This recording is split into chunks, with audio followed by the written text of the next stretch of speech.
Good morning and welcome into Hometown Today on 95.3 WBEV, powered by Daily Dodge.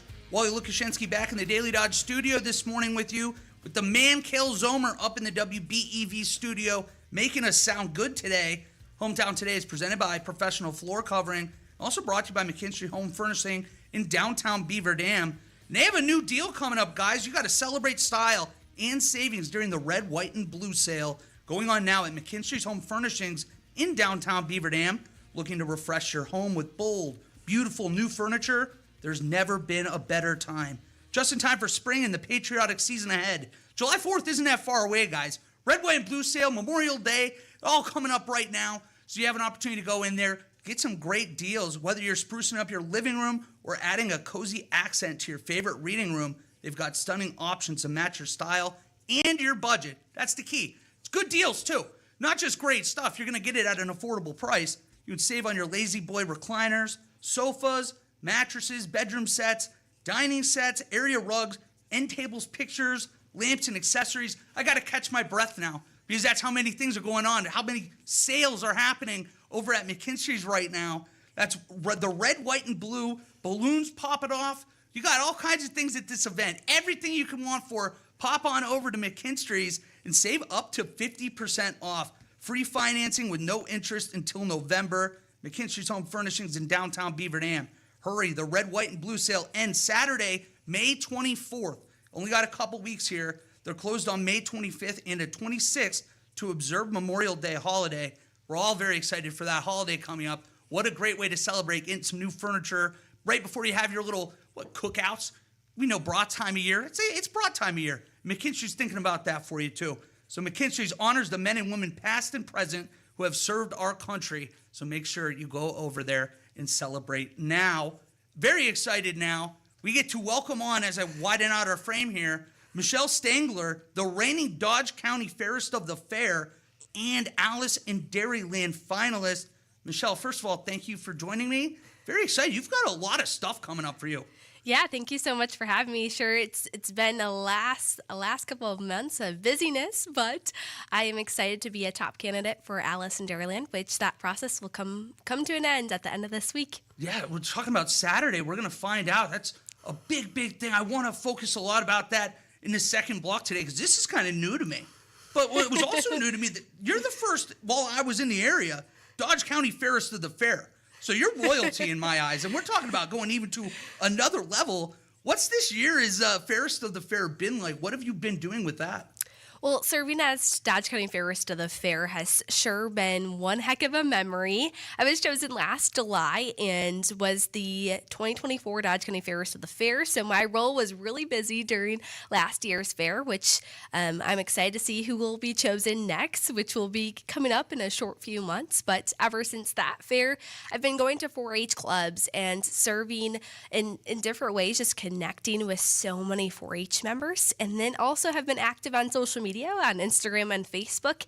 And most recently, back in January, I was connecting with so many other fairs from across the state at the Wisconsin Association of Fairs Convention, where we had the contest for the Wisconsin Fairest of the Fairs, where Megan Salentine was chosen from Kewaunee County. And so I connected with her. She's a great friend. We just connected the last few weeks. So she'll be coming to the Dodge County Fair. So yes, spend a fun past few months serving in this position, and you can continue to follow along on our social media. Yeah, so you're going to have to, in I guess, theory, hand the crown off to somebody else here in, August this year. For the process of actually getting chosen as Fairest of the Fair, what does that entail? How did you decide that this is something that you were interested in? Well, the process itself last year was chosen in July, and I think we are going to have a similar idea to what we had last year. And so we applied with an application, and then we had a contest similar to the Wisconsin Fairest of the Fairs contest, where we bring into the contestants, and we have an interview, we have a group interview. And so that's what's happened last year. We're still continuing to see what that process will look like this year. So if there's any woman who is, or man who wants to serve as the Dodge County Fairest of the Fair. Stick along with our social media to see what that process will look like. But I applied initially because my parents met at the Dodge County Fair, and that's really cool. And I really have seen it full picture, and just to serve a community that I love so much. I grew up at the Dodge County Fair. I've seen those Fairest of the Fairs walking across the grounds, and so I knew I wanted to serve in that position and to really bring different things. This past year, I had an interview every day of talking about what was happening that day. I used social media. I used some reels, which got a lot of views, which is cool to see. But to me, it's more of that one-on-one impact. I connected with someone who braided my hair one morning because she told me the day before she wanted to be a hairstylist one day. And for me, I'm very simple with my hair, so that's been cool. We've texted back and forth, and so it's just moments like those that I see the bigger picture, and ultimately I want other women and men to know that there are so many opportunities in the agriculture industry and that they should continue to be involved. So that was really why I ran, was just to get in front of people and let them know that they matter and that they should continue to be part of this community and the agriculture community. Well, first of all, that's such a cool full circle moment for you and your family to be able to share in this. The meeting at the Dodge County Fair and then having you be the fairest of the fair, that's so cool. And it's very clear that you're like a relationship builder, that you care about people, that you like learning about people. What's it been like working with these 4-H groups and like kids that are trying to strive to get more into the agricultural space? Well, I think every kid starts somewhere. There's challenges that will come every year, but it's how you react to it that really matters. Good answer. And I recently went to a 4-H club meeting, and they had demonstrations. And at this 4-H club, they were required to do a demonstration at some point in the year. It shows off some public speaking skills. It may not be perfect, but we all have to really just start at that one place. And we may say a few ums, or we may say, this doesn't make sense. But if you start somewhere, you can always grow from it. And so I had listened to a chicken demonstration, and he was talking about eggs. And of course, with eggs prices, like a few people had questions. And so it gets them into that opportunity to tell their story. And that's what's so cool about 4-H and FFA, those youth organizations that prepare students for real-world life experiences. And that's what they set up for the Dodge County Fair, which is oftentimes, to me, it was like, okay, this is like the end of summer. This is what we've been preparing for every month as school gets out. Like I prepared for the fair with my cattle, with taking pictures. And so just every month preparing, and like that was like the finale of the summer. And so it kind of just capped off the success. So throughout this past year, 4-H members have been doing different things to prepare themselves for the Dodge County Fair or for life in general. Wow. Well, first of all, amazing that you're here with us today. Thank you so much for joining us. For a lot of people, Dodge County Fairest of the Fair is like the pinnacle. We're going to be talking on the other side of the break here. You are a finalist for Allison Dairyland. We know how big of a deal that is up here in the great state of Wisconsin. One of 6 members or people that are up for this award that'll be announced Saturday. I'm going to have to learn all about this here on the other side of the break. This is so interesting to me. Don't know. This is my first time through this. So we get to talk with Michelle Stengler on the other side of the break here on 95.3 WBEV, powered by Daily Dodge. Let's talk with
Welcome back to Hometown Today on 95.3 WBEV, powered by Daily Dodge.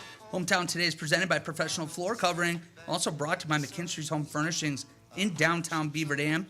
We are joined by Dodge County Fairest of the Fair, Michelle Stangler, but that's not all. She's got a lot going on right now. This Saturday, you were one of 6 people that are a finalist to become Alice in Dairyland. This is new to me. I'm not from Wisconsin. Can you tell us a little bit about what Alice in Dairyland actually is? Well, first and foremost, I'm really grateful for all the opportunities that have been given or that I've really worked hard towards these past few years. And so it's not really the title for me, it's just the opportunity to serve. But Alice in Dairyland is a full-time employee through the Department of Agriculture, Trade, and Consumer Protection, and she's Wisconsin's Agriculture Ambassador, so very unique to the state. And ultimately, she connects with so many audiences, from consumers to farmers and many people in between, ultimately sharing about the cool things that our industry provides. Here in Wisconsin, the agriculture industry contributes $116.3 billion to our economy each year. With a B. Yes. That's and insane to me. the dairy industry alone contributes $52.3 billion. And so there are just so many things that make Wisconsin unique. And really, it's a home to me, and it would be a really cool opportunity to serve in this year-long position. So if chosen, whoever gets chosen as Alice in Dairyland will be chosen this Saturday in the finals host county, which this year it's Crawford County. And they will start serving in July, and it will be just a one-year role, and so really unique to the state of Wisconsin. Yeah, well, and this is coming on the heels of your college career. What was it that when you started looking around, you're like, this is something I want to throw my hat in the ring for? Yeah, these past few years, I've really just found my love for first agriculture, storytelling, and travel. So I grew up on a dairy farm, one of Wisconsin's 99% family-owned dairy farms in Watertown, and I knew I really just loved agriculture there, and I loved the community, and that led me to eventually go to the University of Wisconsin-River Falls, and I took a lot of internship opportunities. I started college during fall of 2020, so that was definitely the year of change, but what I've learned is change is the only constant in our world today, and so I really wanted to embrace that and to see some internships. And so some experiences led me to the state of Idaho. I lived there for a summer, to Missouri, and then I also lived in Europe. And all those experiences really contribute to why I love Wisconsin agriculture and showing how much of a community there is. And so all those experiences really just led me to seeing how much I love our state. And then I kind of thought about it in the past year, the past 2 years, and then had some great mentors who told me that I should consider the opportunity. And this past year, I've really just tried to figure out, like, who is me and what do I really love doing. I really love the journalistic. I really love storytelling. And so, like, this role really just cultivates all that together. Yeah, being able to jump all around, all over the country, out of the country, and to decide, hey, this is home. This is a place I'm, like, really proud of. I want to lay, like, roots, at least going in and doing Alice in Dairyland. That's a huge opportunity, and it's got to be, first of all, an honor to be one of the 6 people that are a finalist for this. What have you had to do? What does the process of this actually look like? Yeah, so I applied back in January, and I submitted my resume, my cover letter, and then I had an initial interview in that February timeframe, and then eventually was chosen as a top candidate in a press conference in the middle of March. And then every week since then, we've had weekly assignments, to submitting videos, to submitting an article, a lot of different things that have gone to here in this point where we're in the middle of May. And so some of those assignments you can even follow along on AliceInDairyland.com or our social media, Facebook and Instagram.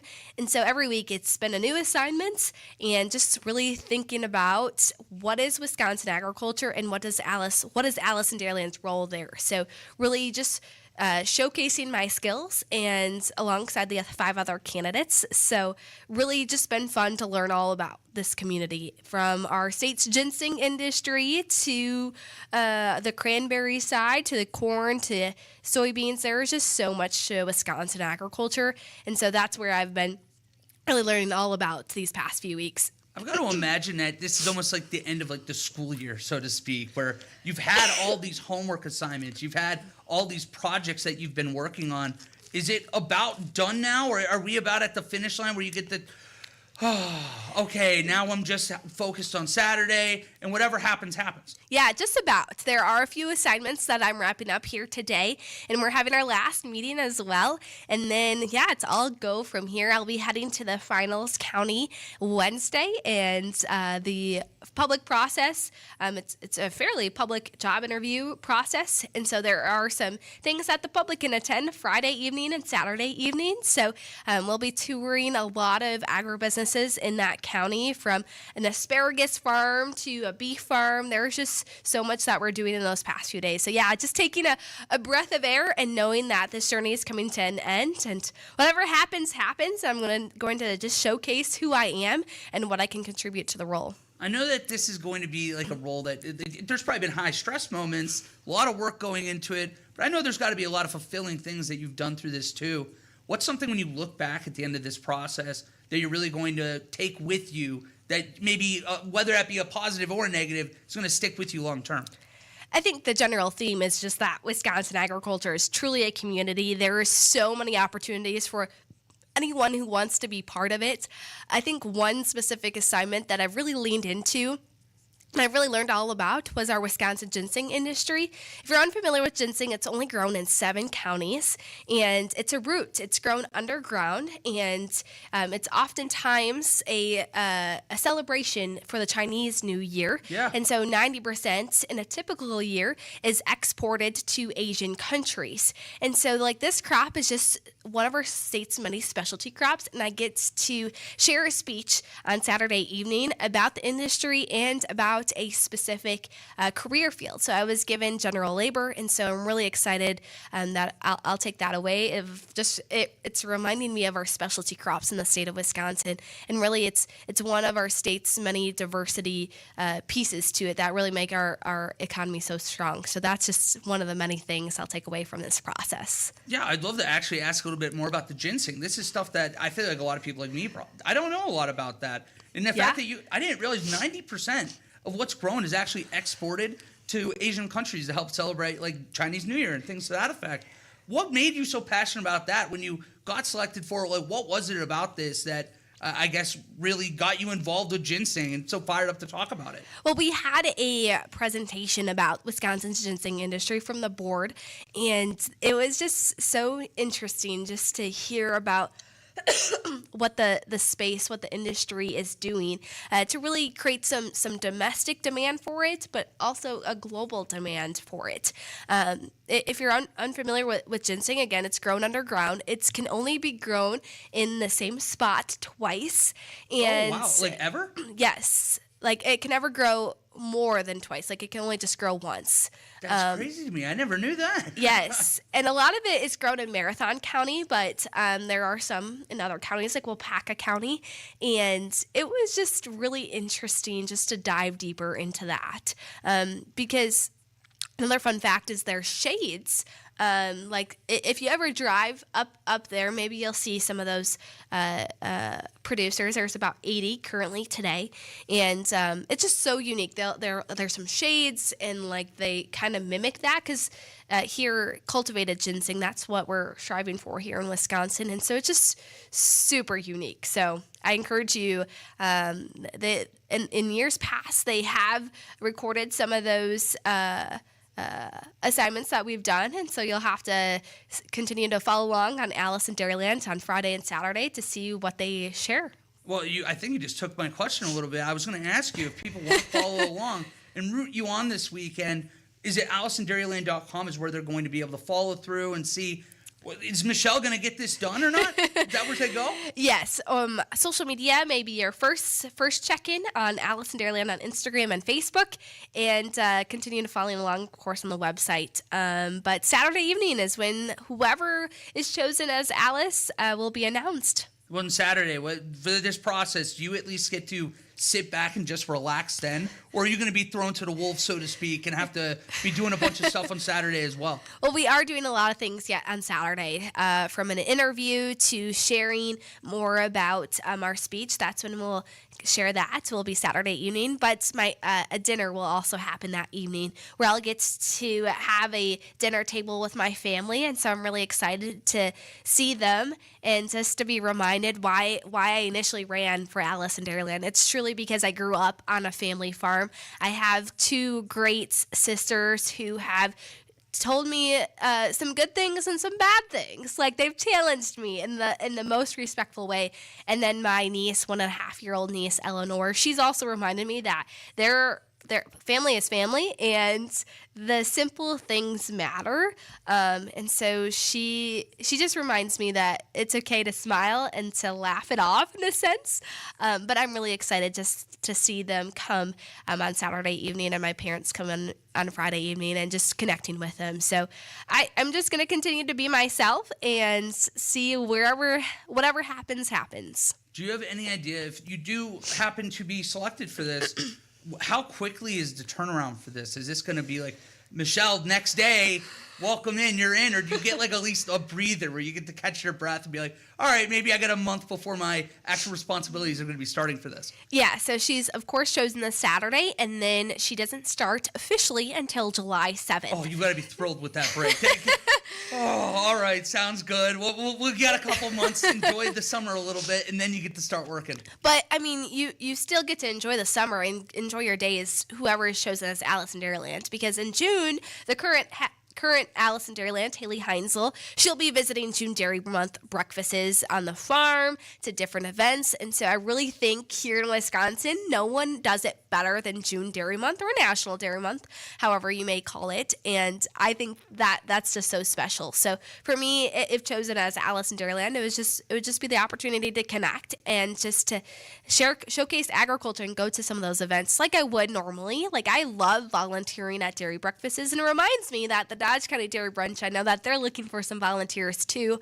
So I think just seeing, I'm going to continue to volunteer no matter what happens, because I really love giving back to my community. Well, I know we're going to be rooting for you really hard out here in Dodge County, but we've been talking with Michelle Stangler this morning, the reigning Dodge County Fairest of the Fair, one of the finalists for Alice in Dairyland. Michelle, thanks so much for coming in, and good luck this Saturday. Yeah, thank you so much for having me. Absolutely, and we're going to step aside for a quick break, and when we come back, we're going to be talking with BD Loaves and Fishes about their meal program. That's coming up next here on Hometown Today on 95.3 WBEV, powered by Daily Dodge.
Thank you very much, Kale. Very excited to be joined now. Obviously, first of all, thank you to Michelle for coming in a second ago. Allison Dairyland, we're crossing our fingers.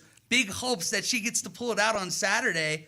But now we're actually joined by John Smeedema, which if you are a fan of Daily Dodge TV, our sports coverage here, you might recognize that last name because Addison and the Red Wall are also players on that conference championship Beaver Dam girls hockey team. And I have a very proud grandfather here for them right now. We were talking about that during the break. Well, I'm joined by John today. How are you doing, John? And first of all, thanks for joining me. Thanks for having me. Doing well. Hey, well, we got a lot of fun stuff to talk about because you are here with the BD Loaves and Fishes meal program. Yeah.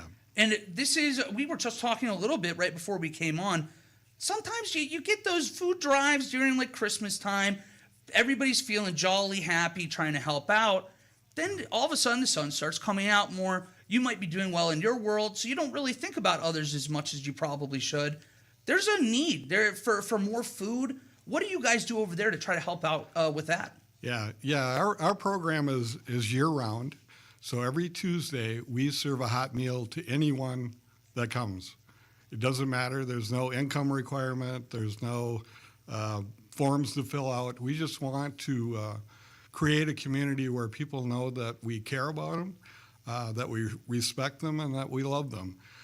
So basically, we've got a few streams going because, Wally, we just broke a new record. We served over 1,000 meals, 1,020 meals on the last Tuesday night. So that's a lot of food. And we're happy to do it.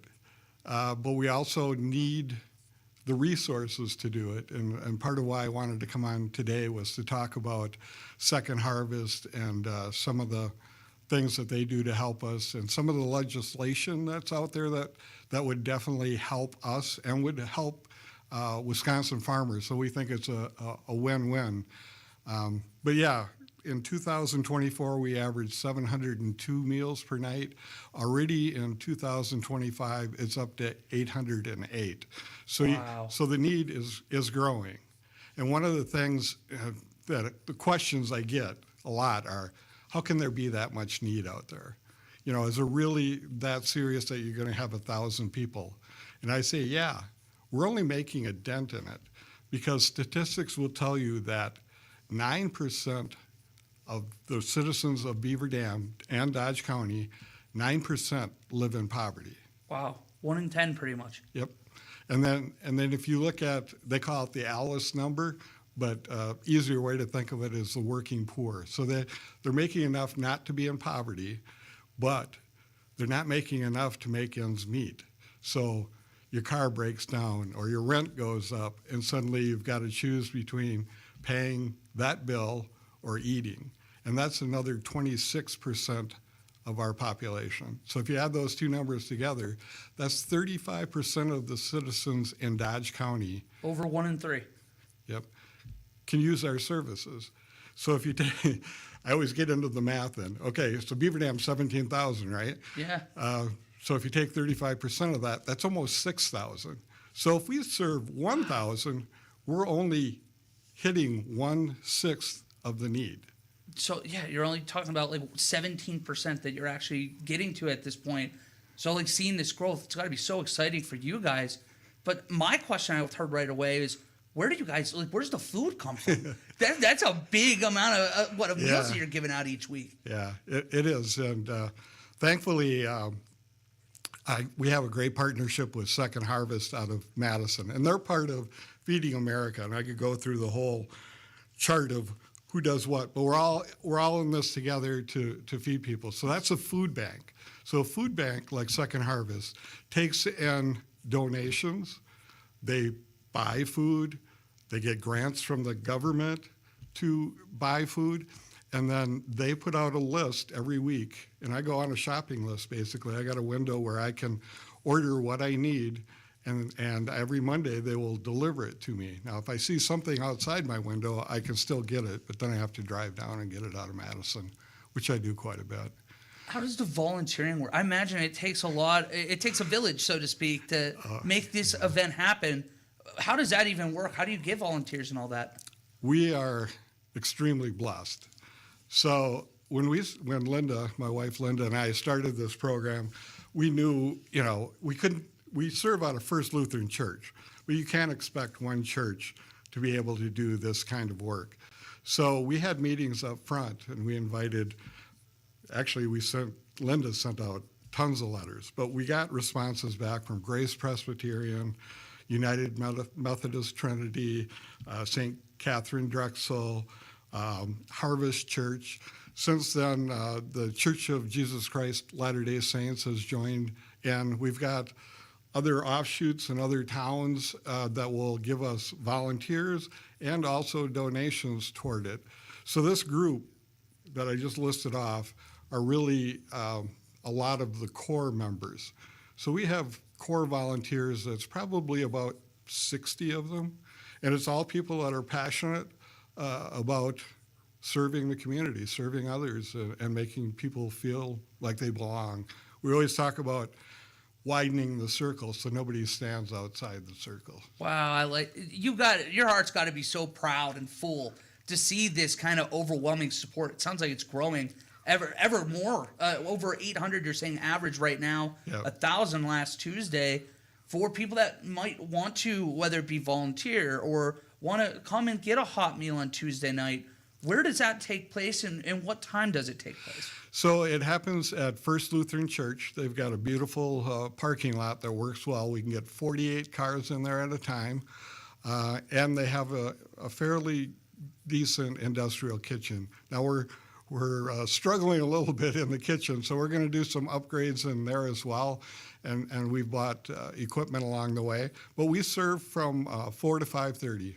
No, you don't have to get a reservation or anything. You just drive Plop in at 4 to 5:30. Yep, get in line.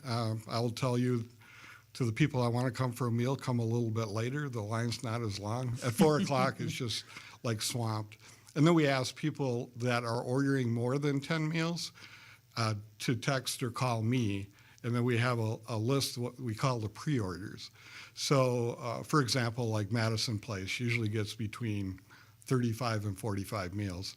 Now, if they were in line, that's obviously going to clog up the works.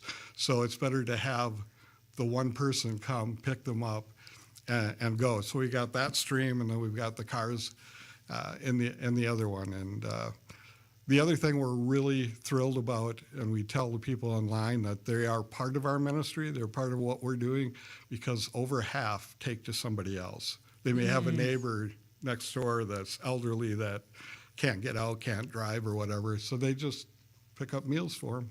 And bring it back home to them. That's fantastic. Yep. Well, so if you mentioned if you have over 10 and they need to call, or is your number out there on a website somewhere? Yeah, it's on beaverdamloavesandfishes.org, and we have a Facebook, Beaver Dam Loaves and Fishes, and go on the Facebook. A lot of people follow us, so when we hit that 1,000 mark, I think we had close to 130 responses to it. Wow, that's fantastic and very well deserved on that front too.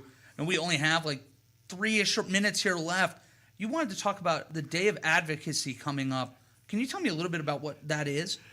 Yeah, so I'm part of the Hunger Advocacy Institute, which is Feeding Wisconsin, and what we're trying to do is fill the gap of all these cuts that are happening at the federal level. For instance, the Emergency Food Assistance Program, an emergency makes it sound like it's temporary.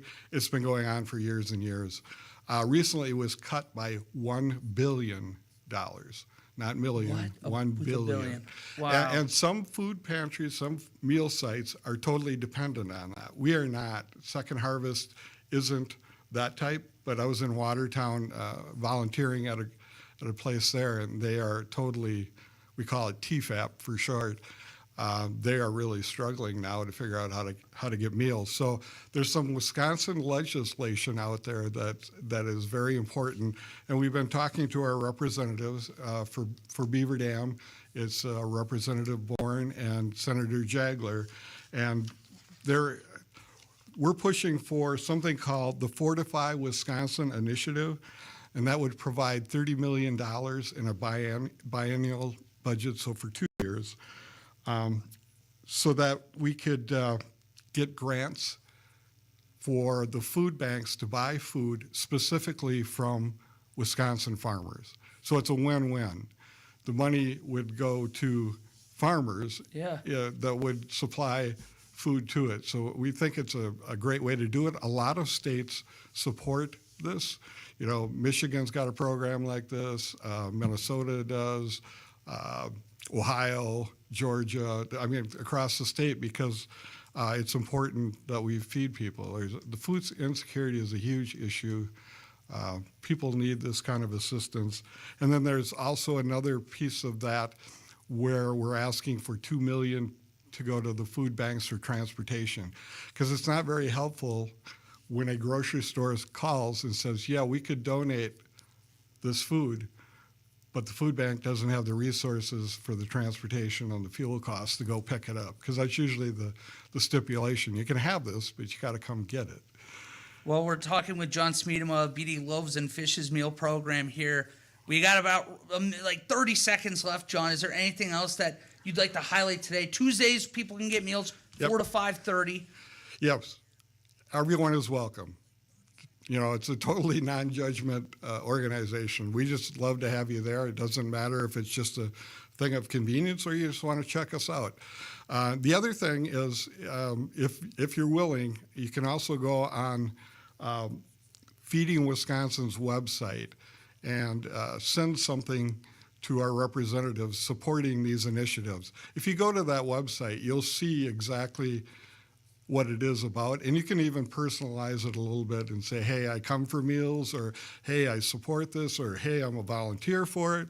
Any of those things will make the legislators notice that there's a lot of support for it. So please go to that website. Well, John, thank you so much for coming in today. It sounds like you guys are doing amazing things. I'm excited to get you back in here, maybe an update on the numbers. Who knows where we can go? Yeah, sure. All right. Well, thank you so much, and shout out to Addison and Emily again. I know you're very proud of them. Yeah. Thank you, Ollie. Absolutely. We're going to take one final break here. We're going to wrap up with Kayla and I. We're going to let you know what's going on here on this Monday afternoon in Beaver Dam, Wisconsin. That is on the other side of the break on 95.3 WBEV, powered by Daily Dodge. Get the look you love.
Daily Dodge. Kale, I got to tell you, what a great way to start the day. We're back here on Hometown Today, 95.3 WBEV. And I know we got a damn sports show kind of quick ending here for people that are familiar on that. But Kale, I just had to bring up, man, what a great couple guests to bring in on Monday. I know. It's a great way to kick off the week. Thanks to Michelle for coming in. Thanks to Beaver Loaves and Fishes. Great work they're doing. So, yeah, it was a great way to kick off the week. And, Wally, it was a fantastic weekend. The weather was beautiful out there time this weekend. Yeah, it was awesome. The wife and I don't know if you got out there a lot, but I know the wife and I, we were out and about a lot this weekend and doing a lot of yard work, a lot of gardening, getting everything planted, and we worked up a pretty good appetite. But I am definitely going to appease that appetite this week because we got some great stuff coming up. I'm telling you. Tomorrow, Wally's the big day for Subs with an Angel out at Jersey Mike's Subs in Beaver Dam. It's going to be all day tomorrow while they're open 10 a.m. to 9 p.m. The great Smith family, Lori and Scott and Nate with Noel's Angel Walk have teamed up with Jersey Mike's, and all day tomorrow they are going to be donating 20% of the day's sales to the Noel's Angel Walk and the Good Comer Brands John Moser Children's Radiothon. So I'll be out there for lunch for sure, getting myself a number 8, and I haven't quite decided on dinner yet, but there'll be something on the menu. So looking forward to that. Again, that's tomorrow all day. Dine-in, carry-out, mobile ordering, you name it, it's all counting. And again, that'll benefit the Noel's Angel Walk and the Good Comer Brands John Moser Children's Radiothon. And then, Wally, I know I'm going to be pretty full from that. Then I get a couple of days to recover. And then I'm going to head down to Silica on Friday. Now, I know you're asking yourself, Silica, Kale, you going to eat a TV?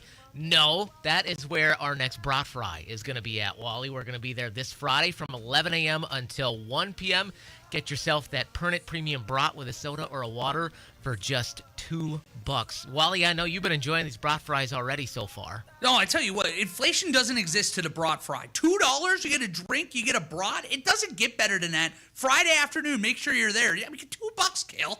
And a shot to win $95,000. And a chance to win $95,000 with the 95K Sizzling Sweepstakes. Yeah, you cracked the vault, $95,000 in your pocket right there, plus hundreds of other prizes as well. So, yeah, I'm excited. It's going to be a really, really fun summer with that 95K Sizzling Sweepstakes for sure. You weren't kidding, Kale. And I'm fired up. We got a lot of good food options this week, so make sure you go out, help a good cause tomorrow. And then Friday, you turn around for the brat fry. But, Kale, that's going to do it for us here on Hometown Today. Have a great day, everybody. We're going to see you back here same time, same place tomorrow on 95.3 WBEV, powered by Daily Dodge. This week's White Construction High School Athlete of the Week is Alexandra Lee.